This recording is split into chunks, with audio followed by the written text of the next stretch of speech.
Bem-vindo ao Relator Sombrio. Hoje você vai conhecer um crime que parece não combinar com a imagem que o mundo tem do Japão. Um país visto como seguro, organizado, onde homicídios são raros e a violência parece algo distante.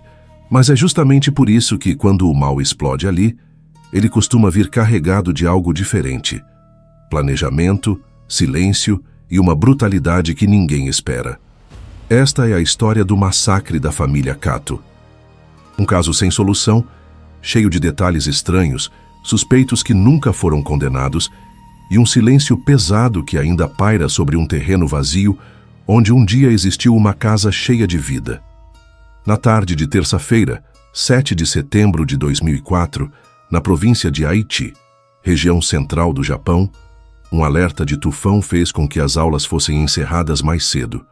As crianças foram liberadas da escola e voltaram para casa animadas com aquelas horas extras de liberdade inesperada.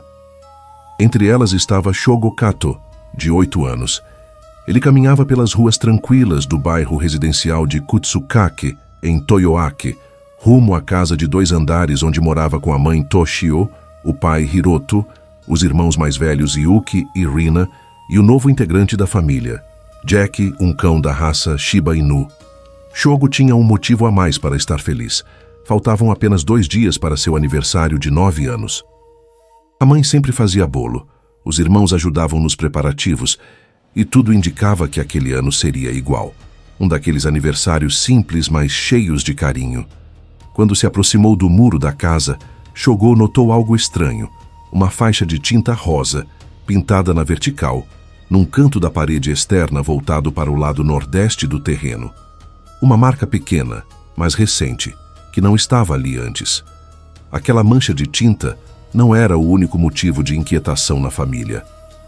Nos últimos meses, algumas coisas estranhas haviam acontecido.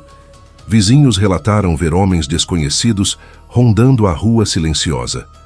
O carro da família foi arrombado. Os pneus da bicicleta de Rina foram esvaziados.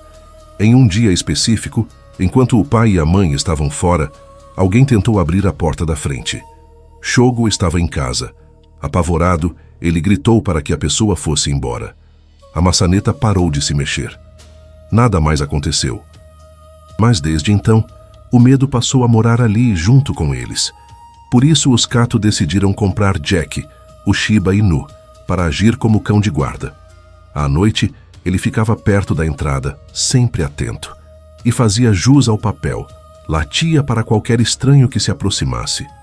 Naquele fim de tarde, porém, o menino ignorou o incômodo com a tinta e a lembrança dos episódios estranhos.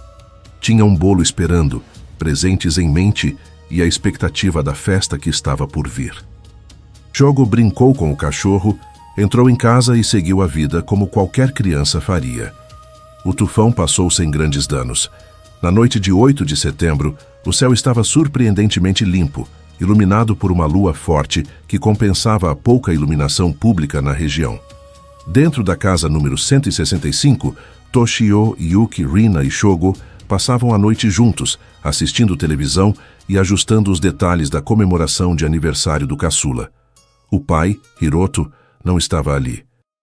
Funcionário municipal em Nagoya, ele costumava fazer muitas horas extras.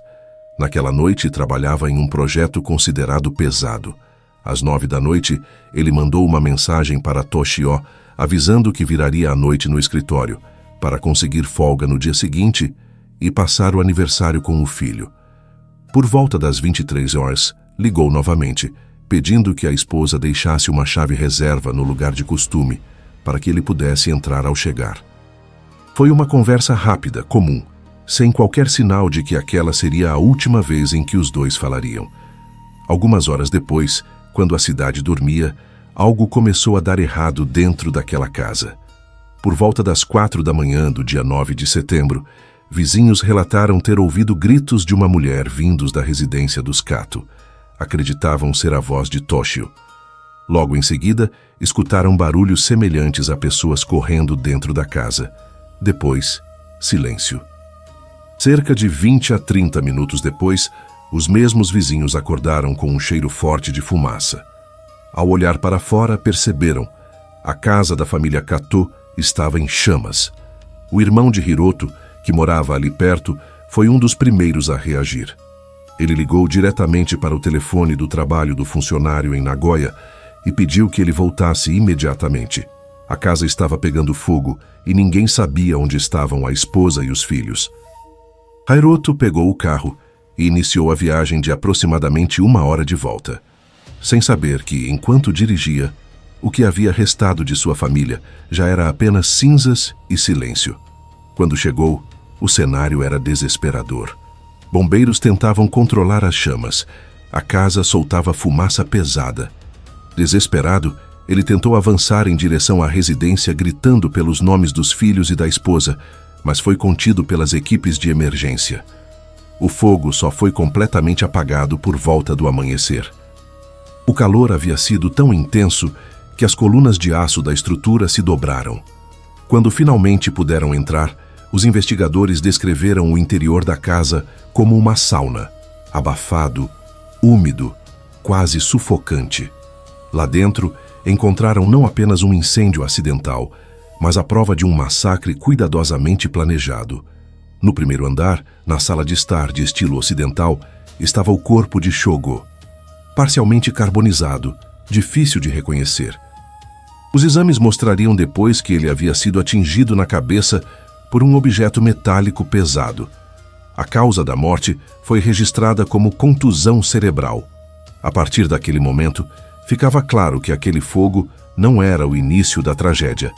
Era o rastro final, usado para esconder algo muito pior.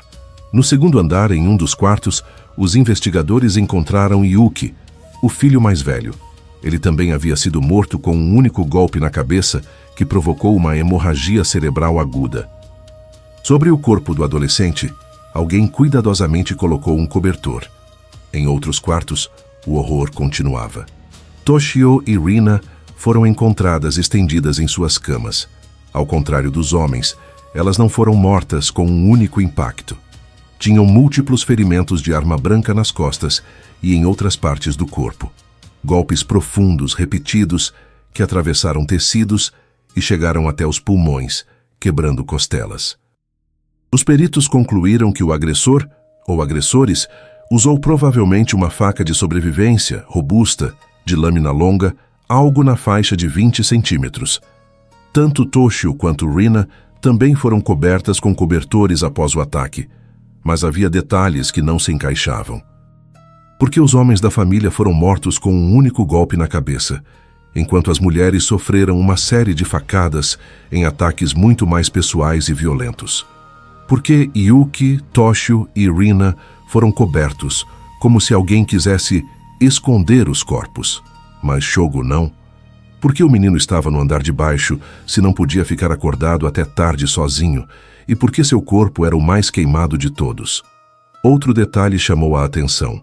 Apesar de vizinhos terem ouvido barulho de correria e gritos, nenhum dos corpos apresentava sinais claros de luta ou defesa. A hipótese principal é que todos estavam dormindo quando foram atacados, sem chance real de reação. Depois dos assassinatos, o responsável espalhou jornal e querosene por vários pontos da casa, ateou fogo e tentou transformar a residência numa fornalha, numa tentativa óbvia de destruir manchas de sangue, impressões digitais, pegadas e qualquer vestígio biológico. Exames posteriores revelaram fuligem nos pulmões de todas as vítimas. Isso significa que quando o fogo começou, elas ainda respiravam, ou seja, morreram não apenas pelos ferimentos, mas também inalando fumaça, em meio ao incêndio que consumia a casa onde viviam. Nenhuma das armas usadas foi encontrada, nenhuma câmera de segurança captou o agressor entrando ou saindo, e do lado de fora, quase nada ajudava. As portas da frente e lateral estavam trancadas. Não havia sinais claros de arrombamento. Por causa do fogo, as janelas do térreo derreteram, o que dificultou saber se alguém entrou por elas. Chegou-se a considerar que o assassino poderia ter invadido por uma janela nos fundos, cujo basculante estava um pouco aberto. Mas vizinhos e conhecidos disseram que Toshio era extremamente cuidadosa. À noite, trancava todas as portas e janelas do térreo por medo de intrusos. A ideia de que ela teria esquecido uma janela aberta não parecia combinar com o perfil dela. No segundo andar, a janela do quarto de Yuki estava aberta. Porém, não havia marcas indicando o uso de escada ou alguma forma de escalada do lado de fora. Os investigadores passaram então a trabalhar com outra hipótese, a de que o assassino tenha entrado pela porta, usando uma chave. Toshio realmente mantinha uma chave reserva escondida em um depósito, a pedido do marido. Mas quando revistaram o local, a chave estava exatamente onde sempre ficava. Se o assassino usou aquela cópia, teve o cuidado de devolvê-la ao lugar, trancar a porta na saída e desaparecer na escuridão. Outra possibilidade era que ele tivesse uma cópia feita anteriormente, sem que a família soubesse. O que tornaria tudo ainda mais perturbador. Apesar de alguns poucos gaveteiros terem sido abertos, nada de valor parecia ter sido levado. A única coisa que desapareceu foi a coleira de Jack, o cachorro de guarda. Nenhum dinheiro, nenhum eletrônico. Nada que justificasse a teoria de um roubo que saiu do controle. Em um lugar tão afastado, em uma casa cercada por ruas estreitas, campos e outras residências, o ataque parecia direcionado e calculado. Não era uma escolha aleatória. Alguém conhecia aquela família. Alguém quis matar exatamente aquelas pessoas. E é aqui que o cachorro, mais uma vez, se torna um ponto-chave na história. Jack foi encontrado escondido embaixo do carro da família no quintal. Apavorado, mas vivo. Ele havia sido treinado para ser cão de guarda, ficava na entrada da casa durante a noite e latia para qualquer estranho. Shiba Inu é uma raça alerta, territorial, que costuma reagir rápido a pessoas desconhecidas. Naquela madrugada, porém, ninguém ouviu latidos. Ao mesmo tempo, fica claro que alguém mexeu nele. A coleira que prendia o cachorro havia sido retirada. Isso levou os investigadores a uma conclusão inquietante. A pessoa que entrou na casa ou tinha um vínculo com Jack, alguém em quem o animal confiava e por isso não latiu, ou era alguém que ele temia o suficiente para se acovardar e se encolher sem emitir som.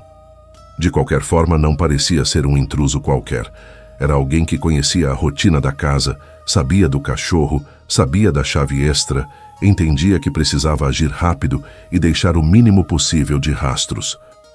Com isso em mente, a atenção inevitavelmente se voltou para a pessoa mais próxima da família, que por acaso sobreviveu: o pai, Hiroto Kato.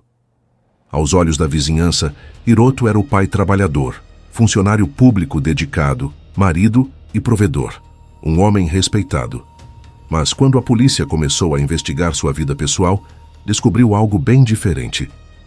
Depois do expediente, Hiroto costumava frequentar bares e clubes de hostess, casas noturnas onde homens pagam para beber e conversar com mulheres que os atendem, flertam e alimentam a fantasia de atenção exclusiva. Ali, ele gastava grandes quantias de dinheiro, noite após noite. Relatos apontam que ele chegou a se envolver emocionalmente com uma jovem estrangeira que trabalhava em um desses clubes, possivelmente filipina. Alguns relatos dizem que ele pensava em se separar de Toshio e recomeçar do zero em outra vida, ao lado da nova mulher. Com o tempo, os gastos fugiram do controle.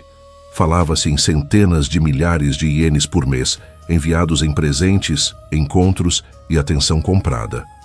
Ao mesmo tempo, dentro de casa, a família sentia o peso dessa ausência. Amigas de Toshio contaram que ela reclamava do comportamento frio do marido, da falta de dinheiro, das noites em que ele simplesmente não voltava. A relação com os filhos mais velhos também parecia mais distante. É fácil entender então por que, para a polícia, Hiroto rapidamente deixou de ser apenas o marido em luto e passou a ser um potencial suspeito. Havia, porém, um problema: o álibi. Na hora do crime, Hiroto estava em Nagoya, no trabalho. Um colega confirmou sua presença no escritório durante aquela madrugada. O irmão ligou diretamente para o telefone do trabalho, não para o celular, avisando do incêndio, o que, em tese, reforça que ele realmente estava ali. Além disso, os investigadores verificaram a placa de seu carro. Era de outra região diferente da que foi avistada perto do local do crime naquela madrugada.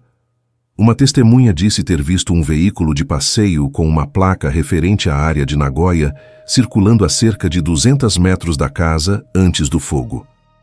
Outro bombeiro notou um carro semelhante passando enquanto combatia as chamas, mas nada foi provado e oficialmente não se conseguiu ligar aquele carro a Hiroto. Mesmo com todos esses elementos suspeitos, o Ministério Público jamais o acusou pelos assassinatos. Mas a vida dele continuaria desmoronando. Em 2005, um ano após o massacre, Hiroto foi preso por fraude e desvio de dinheiro da própria repartição pública onde trabalhava.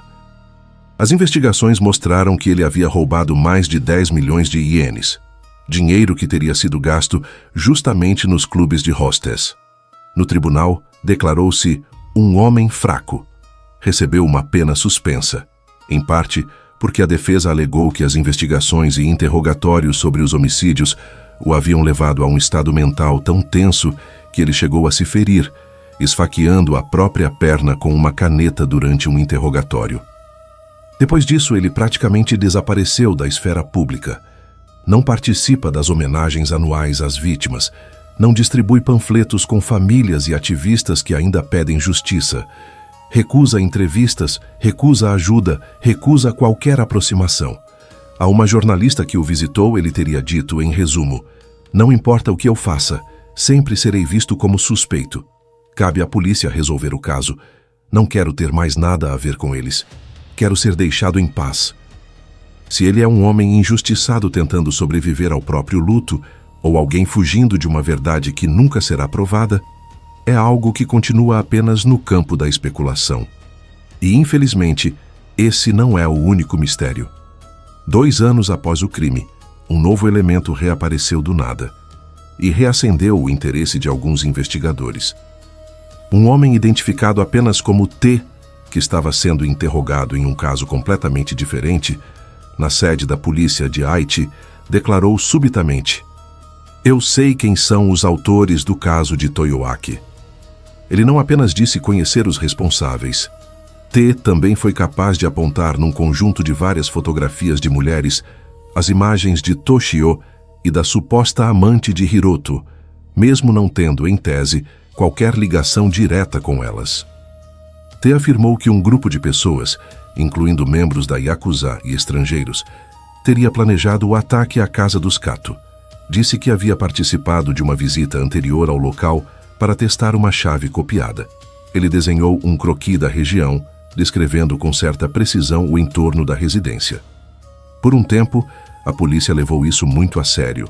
Uma força-tarefa passou meses investigando os nomes citados por T, cruzando informações, tentando confirmar a história. Mas, com o tempo, o relato foi mudando. Ele parecia adaptar suas declarações conforme percebia o que os investigadores queriam ouvir. As versões deixavam de encaixar perfeitamente. A credibilidade foi se dissolvendo. No final, seu testemunho foi considerado pouco confiável e descartado oficialmente. Ainda assim, nem todos os envolvidos no caso acham que tudo o que T disse é mentira. Uma jornalista que acompanha o caso desde o início relatou uma conversa curiosa com um ex-investigador de alto escalão. Em 2024, ele teria dito algo como: "Eu acredito que existe um motivo específico para esse crime ter acontecido no dia 9 de setembro. Não posso dizer mais do que isso." Em seguida, ele a teria alertado: "Não vá longe demais investigando isso. Você pode acabar se colocando em risco." O que havia de especial na data? Era algo ligado a dívidas, a rituais, a algum código desconhecido típico de grupos criminosos organizados? Nada disso foi explicado.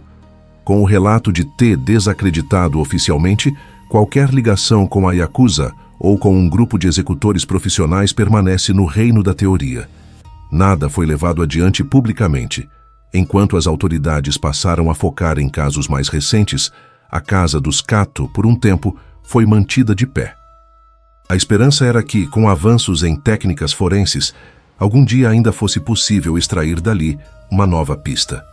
Esse dia nunca chegou. A estrutura estava comprometida pelo fogo. Jovens invadiam o local por curiosidade, bagunçando ainda mais a cena do crime. A residência foi demolida. Hoje o que restou é um terreno vazio, nenhum tijolo, nenhuma janela, apenas um espaço que já foi lar, palco de festa de aniversário e depois palco de um massacre. Se o Estado japonês desistiu oficialmente de olhar para trás, uma pessoa nunca permitiu que esse caso fosse esquecido. A irmã de Toshio, que usa o pseudônimo Amami Toshi. Desde o início, Amami decidiu que não deixaria o assassinato da irmã e dos sobrinhos cair no esquecimento. Engajou-se em movimentos de vítimas de crimes graves. Participou de um grupo que lutou pela revogação do prazo de prescrição para crimes passíveis de pena de morte, evitando que assassinos pudessem simplesmente esperar o tempo passar para escapar da justiça.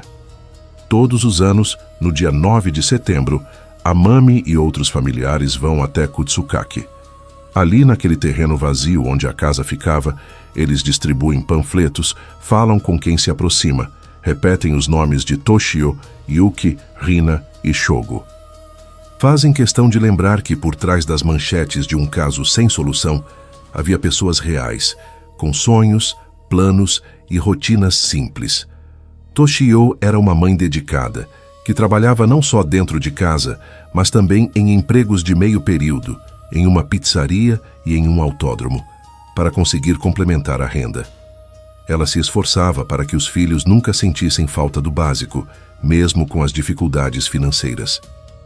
Era descrita como gentil, alegre, o tipo de pessoa que coloca a própria vida em segundo plano para garantir o bem-estar dos filhos.